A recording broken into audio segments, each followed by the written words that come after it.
जय माँ शारदे। प्रिय भक्तजनों, मैं नीलम आप सभी का आपके अपने चैनल प्रभु भक्ति संगीत में हार्दिक स्वागत करती हूँ।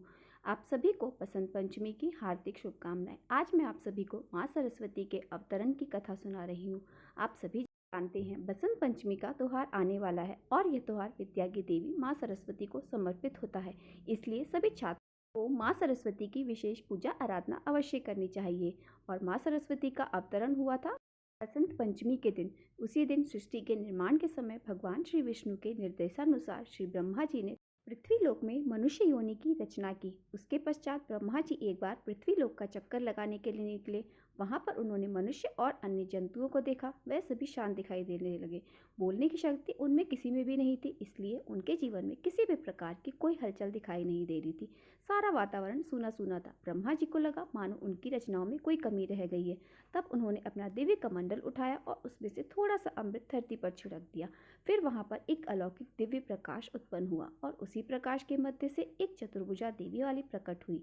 उनके हाथ में वीणा थी, दूसरे हाथ में वर देने की मुद्रा में थी, तीसरे हाथ में पुस्तक और चौथे हाथ में माला थी। देवी ने अपने जन्मदाता श्री ब्रह्मा जी को प्रणाम किया। वह देवी जी मानस देव पुत्री देवी सरस्वती कहलाई। ब्रह्मा जी ने देवी सरस्वती से कहा, इस धरती पर रहने वाले लोग केवल इधर उधर चल फिर रहे, उन्हें वाणी प्राप्त नहीं है, इसलिए वह किसी से किसी भी प्रकार का संवाद नहीं कर सकते।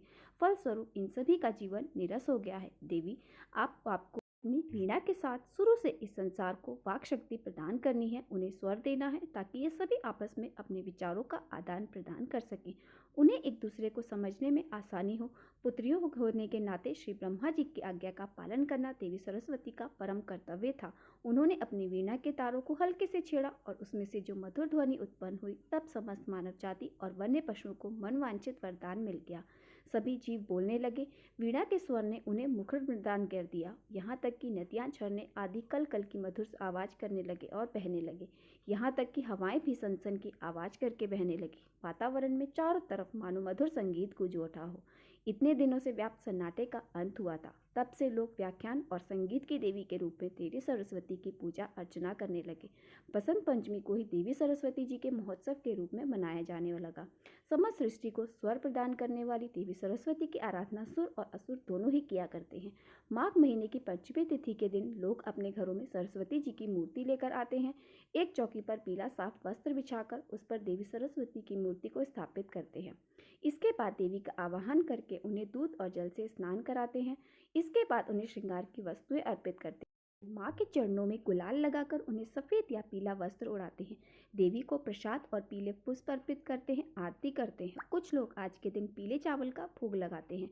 शाम को माँ को खीर का भोग लगाया जाता है और वहाँ पर उपस्थित लोगों को इसे प्रसाद रूप में बांटा जाता है। इस प्रकार देवी सरस्वती की पूजा आज के दिन संपन्न हो जाती है।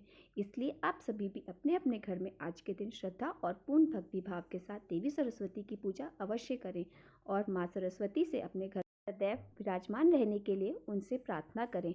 तो आशा करती हूँ आप सभी को आज की कथा पसंद आई होगी। अगर कथा पसंद आई हो तो वीडियो को लाइक और मेरे साथ जुड़े रहने के लिए चैनल को सब्सक्राइब अवश्य कर लीजिए। जय माँ सरस्वती।